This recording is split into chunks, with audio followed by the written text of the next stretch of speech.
Then a lawyer said, "But what of our laws, Master?"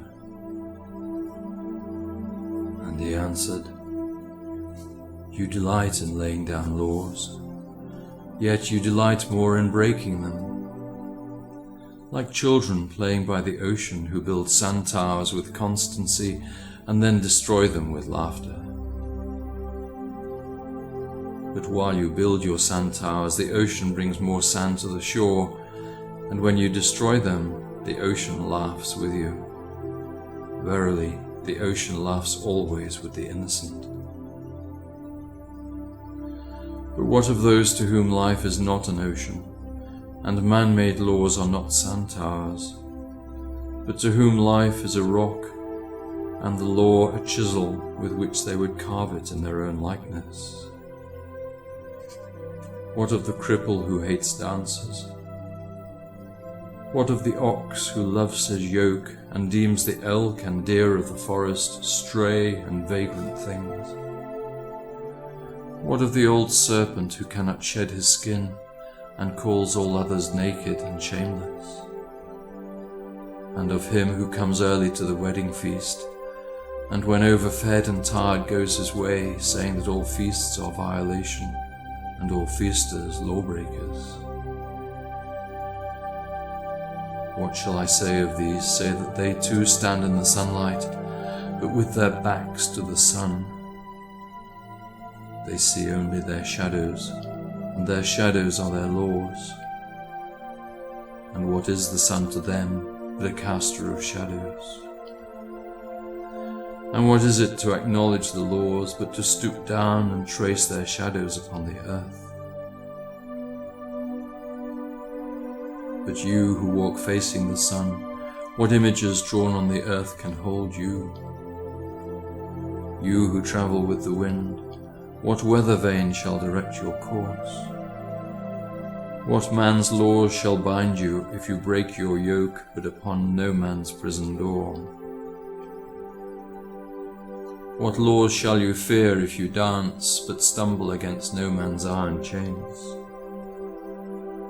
And who is he that shall bring you to judgment if you tear off your garment, yet leave it in no man's path? People of Orphalese, you can muffle the drum, and you can loosen the strings of the lyre, but who shall command the skylark not to sing?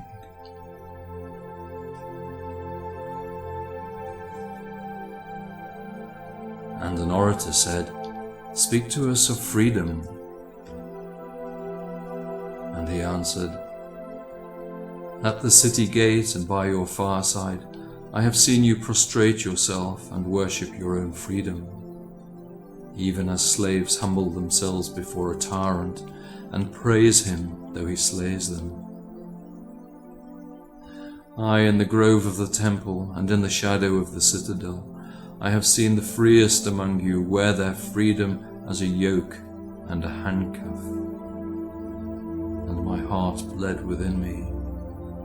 For you can only be free even when the desire of seeking freedom becomes a harness to you, and when you cease to speak of freedom as a goal and a fulfillment.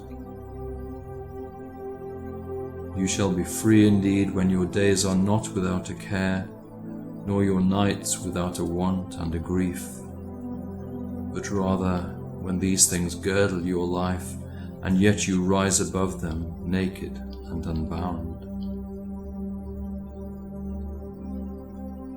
And how shall you rise beyond your days and nights unless you break the chains which you at the dawn of your understanding have fastened around your noon hour? In truth, that which you call freedom is the strongest of these chains, though its links glitter in the sun and dazzle your eyes.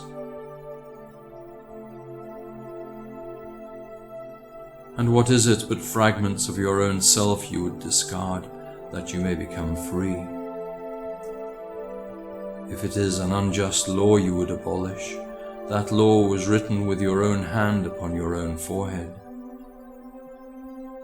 You cannot erase it by burning your law books, nor by washing the foreheads of your judges, though you pour the sea upon them. And if it is a despot you would dethrone, see first that his throne erected within you is destroyed.